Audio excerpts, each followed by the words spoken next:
To be honest.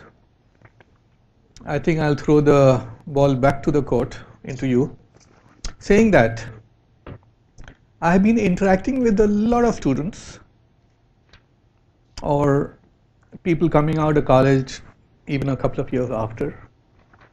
And when you ask them what would they like to be doing, the answer I more often than not get is, I'd like to go into finance. So I say, okay, that's very interesting.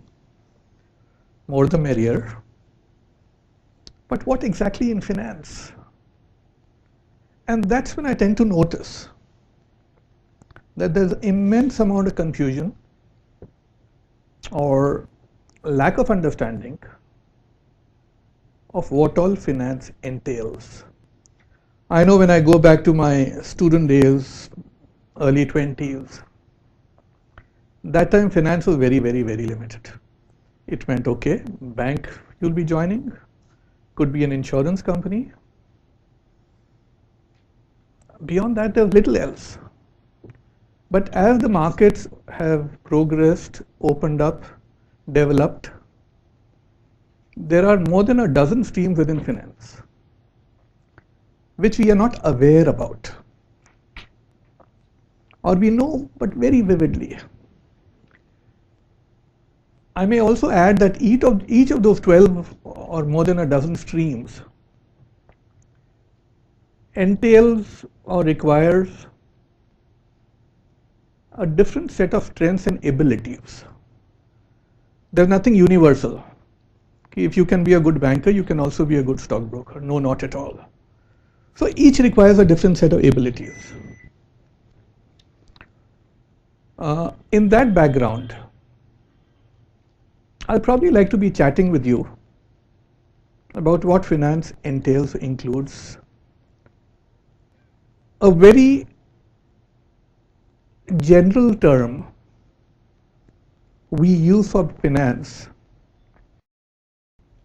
is called the BFSI, banking, financial services, and insurance. But you all know what banking is, you all know what insurance is. But when it comes to financial services, it again is an aggregation of half a dozen or a dozen different products or services. So let's try and chat through a two-way communication whereby you participate, you educate me, and I share with you what all goes into BFSI. Point two, within that BFSI, for each and every component within the BFSI, what strengths, capabilities, prerequisites are required from the entrants so that they can excel. Because everyone can't be excelling in everything. And we've got to recognize where we are, what our strengths are, our faults are, strengths, weaknesses, looking at opportunities and threats. Maybe I'm trying to use a jargon over there. But I think all that needs to be recognized, understood, and then you strategize and move forward. Are you with me till here? Okay. We had a computer screen sitting up there. What I'd like to do is, where is that screen? I mean, can someone handle that? Is it possible? उसमें अगर कोई और spreadsheet खोल लें, a blank, and we'll jot down whatever you tell us. Is that fine?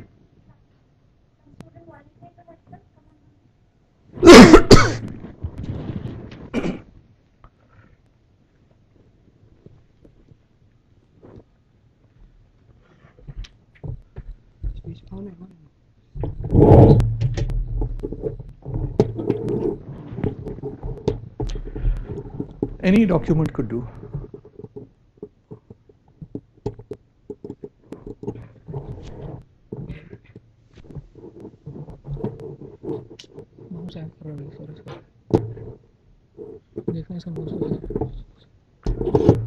नहीं है क्या?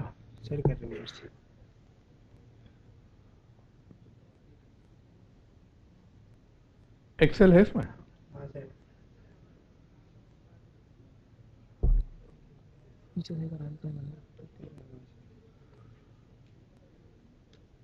That's it. Yeah, इसमें can someone just keying in? मैं आपको एक दफे इधर से सेट कर देता हूँ.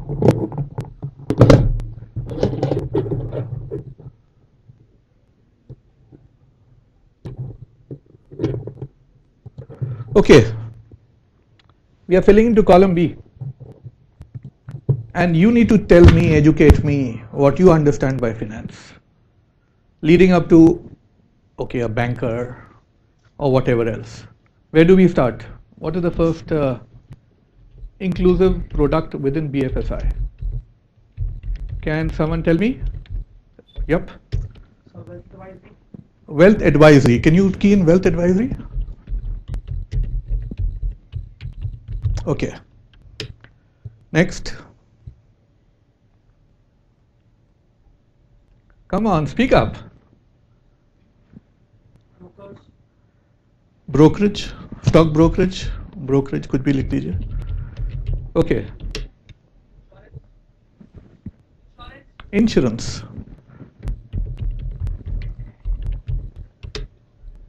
Yep.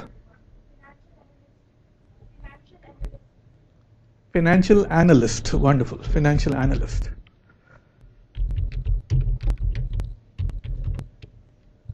Yep.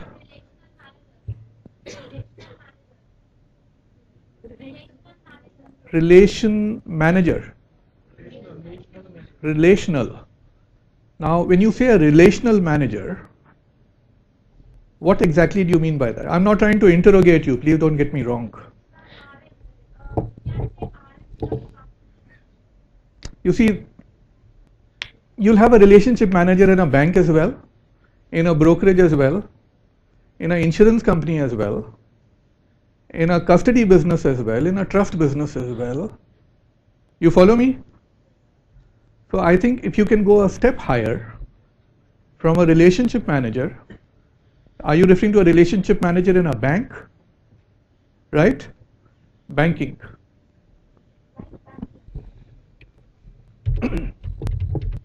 Is that fine, lady? Okay.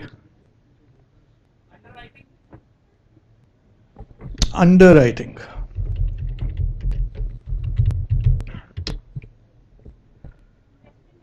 Investment banking, wonderful. I know people are making a lot of money in investment banking these days.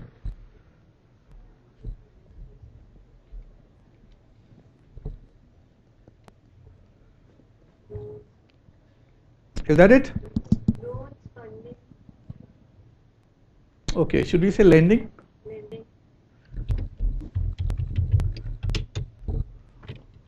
Yeah. merchant banking, merchant banking भी लिख दीजिए. वैसे पहले मर्चेंट बैंकिंग बोलते थे, आज उसको investment banking बोलते हैं. Times have changed, terminologies have changed. Okay, next.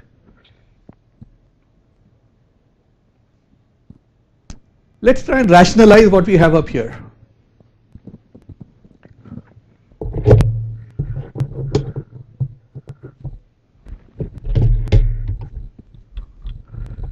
Okay.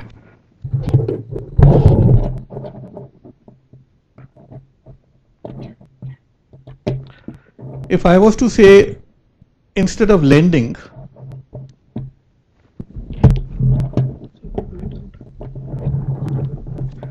I say commercial banking.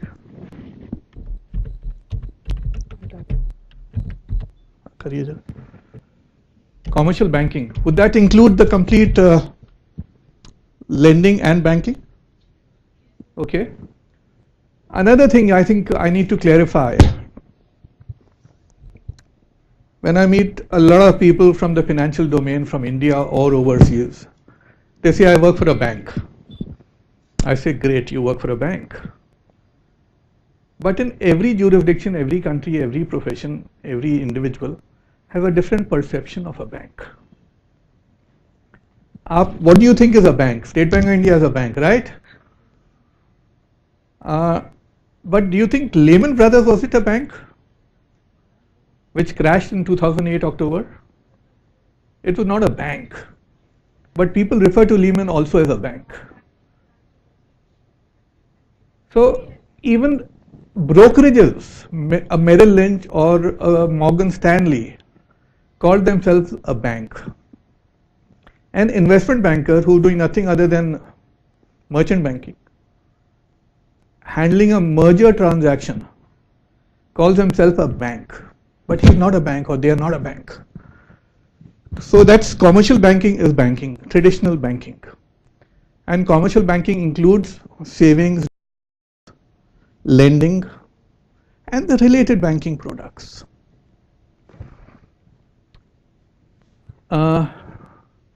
Wealth advisory, in today's fashionable world, there's another term which is used for wealth advisory. So wealth advisor don't say I'm a wealth advisor, they say I'm a private banker. Okay? So that's also banking, but a private banking without a bank. It's just helping you manage your money better. If you can write private banking.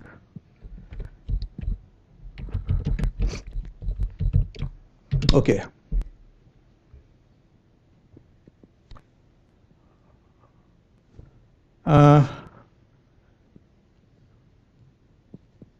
Brokerage is an industry in itself, and I think we can retain brokerage as brokerage. You've got the best of brokerage businesses in India, whether it's a Motilal or a JM Financial or even a Morgan Stanley in India, or the list is endless. So we can call stockbroking.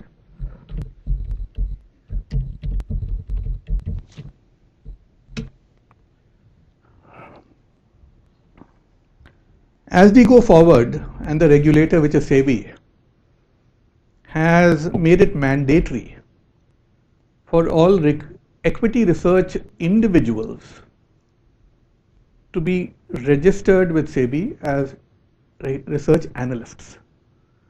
So research is becoming an institution in itself, an industry in itself, regulated by SEBI, putting restrictions on professing to be a research analyst if you're not accredited by the SEBI.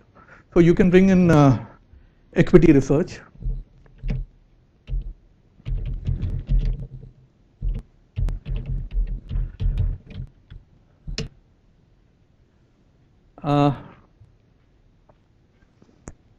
I'm addressing two products together now because they mean one and the same: investment banking and merchant banking. Both mean investment banking, really. They are not separate.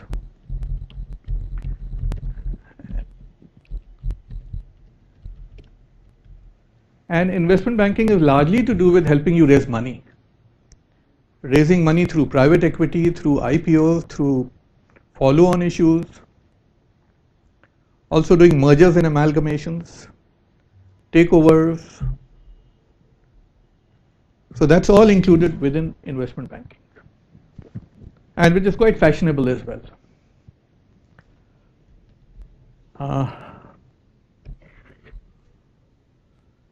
Here you have underwriting written here. Underwriting is a product offered by these businesses. It's not a business in itself. Just the way you might say savings deposit. It's incidental to banking. Similarly, underwriting is incidental to investment banking, stockbroking, and commercial banking. A bank can also underwrite. A broker can also underwrite. Investment bankers can also underwrite. So I'm deleting underwriting altogether. इसको हटा दीजिए. Underwriting. Just remove it. Yeah, that's it. That's it. Have we left out anything out of here? We've covered wealth, we've covered brokerage, we covered insurance, we've covered financial analyst, banking, investment banking, lending and merchant banking. Okay, that's all covered. इसके अलावा भी there are a lot of things which we haven't covered. Please. Tax analysis. Excellent. So either you can bring in, इधर आप ले आइए into D8. Uh, instead of saying tax analyst, would it be all right if I say tax advisory services? That would encompass direct taxes, indirect taxes, etc., within that domain. Tax, okay, analyst, that's fine. और बताइए, what else? Foreign exchange. Okay. Forex services.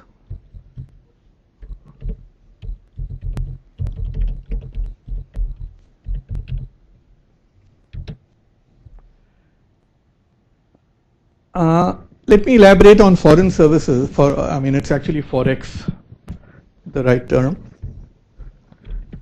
Forex. Forex services, space services.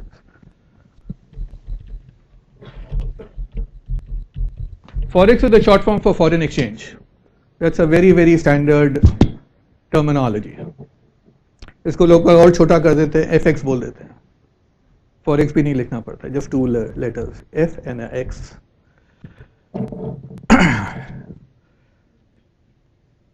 Forex is controlled by the Reserve Bank of India. And to be able to deal in foreign exchange, you need to be accredited by the Reserve Bank of India. And you need to be a bank to be accredited. So Forex is really a service, an extension of commercial banking. So it's not a service in itself.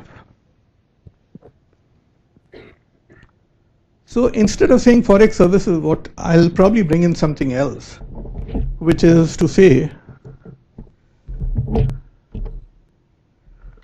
technical analysis. Technical analysis. Okay. You know, with the advent of technology and real-time databases, today investors, speculators, traders are relying heavily on charts. Are you familiar with charts? Have you heard the term? And there are lots and lots of different schools of thought talking about different techniques within charting, which tells you that, you know, if you look at CNBC or NDTV profits or whichever those channels are, some analyst comes and tells you that if Infosys touches 2937.50, you should sell it. Now, what the hell? You can be so precise. You got a crystal glass before you which says that 50 paisa here or 50 paisa there. That's what technical charting is. It's become a science. A science which tells you, basically it's trying to tell you, is the market heated, overheated, oversold, overbought? An overbought situation tells you that, okay, overbought means it's too high, oversold means it's too low, and therefore it should be turning around. It's the way I see of it, it's more a directional approach than a very precise mechanism of telling you at what rate to buy or what rate to sell. I'll take you another side now. When you look at equity research, there are two parts to equity research. One is a fundamental approach, and the other is a technical approach. A fundamental approach is telling you, okay, Coke as a product, Coke is produced by Coca-Cola or a Pepsi by a Pepsi or whoever else. As a consumer, I say it's a great product, though I never have Cokes or any of the aerated drinks, so I'm not advertising them. But you might say that, okay, it's a great product, I like it, all the students like it, the canteen sells heavily, and therefore Coke should do well. It's priced fairly. It has the advantage of a volume. Volume gives you a price competitiveness, and therefore they can reduce prices and sell more and more and more. Which leads you towards a fundamental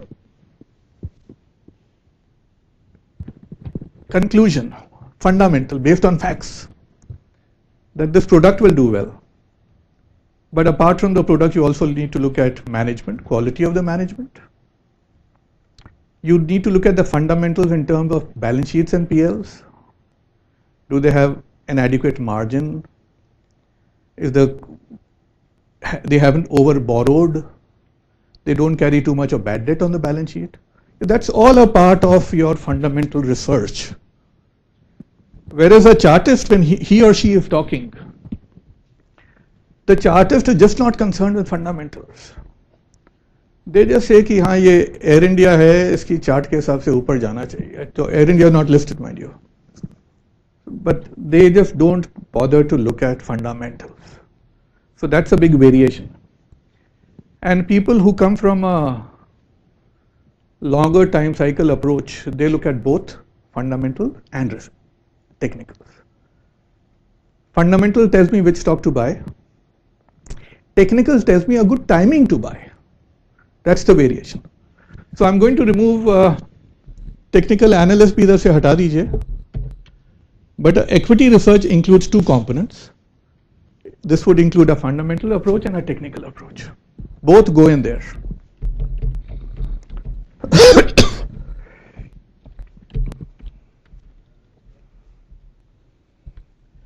But coming back to tax analysts, there are other areas as well where there are services rendered. You have a taxation service. Then you've got the likes of Ernst & Young's or Deloitte's or PwC's, which are rendering a host of services within the space. You could be a MBA hired by them. You could be a chartered accountant hired by them. You could be a chartered accountant and an MBA and a lawyer all rolled into one person hired by them.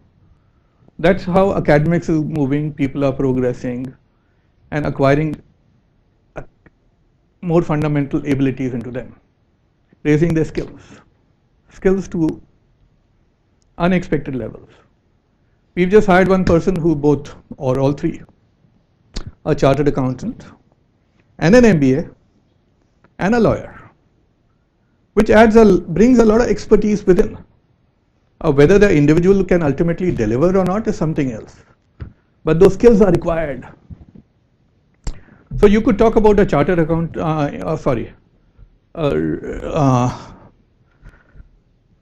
what term should we use for these the firms?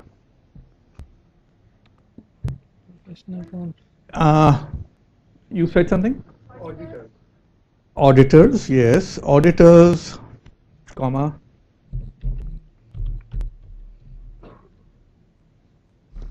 Auditors, comma. Management consultants बोल दें as well. Management consultants will include all the areas, and these firms include only the financial area of the firm. They're actually diversifying. Like I'll take you back to, let's say, SB Bilimoria and Company, where I started my professional services. It was a firm of chartered accountants. We have a management consulting division. Within that consulting division, we were doing project reports, we were doing market research, we were doing loan application to financial institutions, and the likes. So it's an array of expertise. And we had lots and lots of MBAs working there. You also had chartered accountants working there. So I agree, you have a point, but I won't rule them out. Okay, or you could say, alag next cell mein le lijiye, enter, yeah. Management consulting. That's a very, very enriching area which you people should be looking at to take a break or go into. The advantage of management consulting is it gives you very valuable inputs, insight, understanding. You interact with a variety of clients. You interact with management at the highest level or maybe senior levels, which gives you a perception of a different quality. And you don't look at transaction as a transaction person, but as a managerial person. It gives you a different aura of understanding. So that's a very important area or an interesting area for people to look at. They have started calling services within consulting as risk advisory. Risk advisory includes audit as well, consulting as well.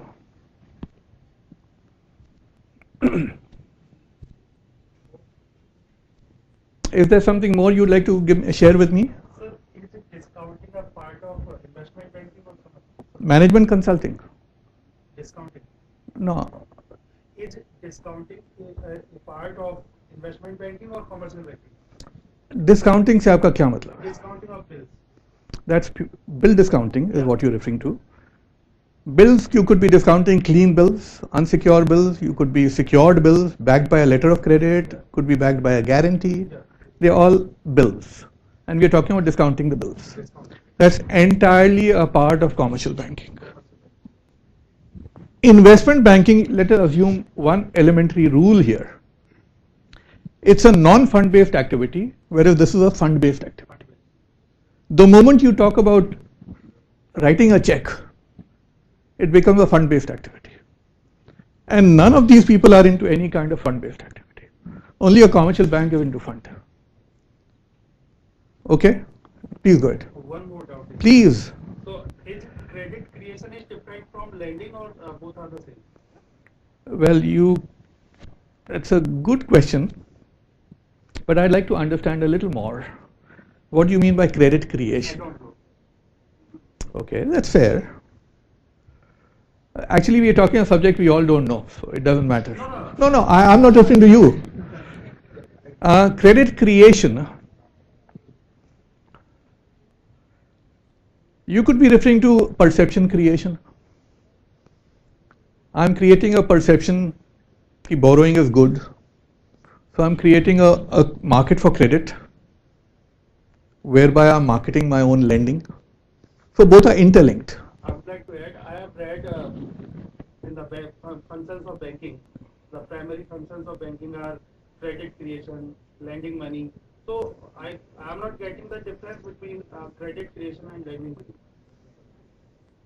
That's why. Lending is a hardcore lending, writing a check. But to write a check,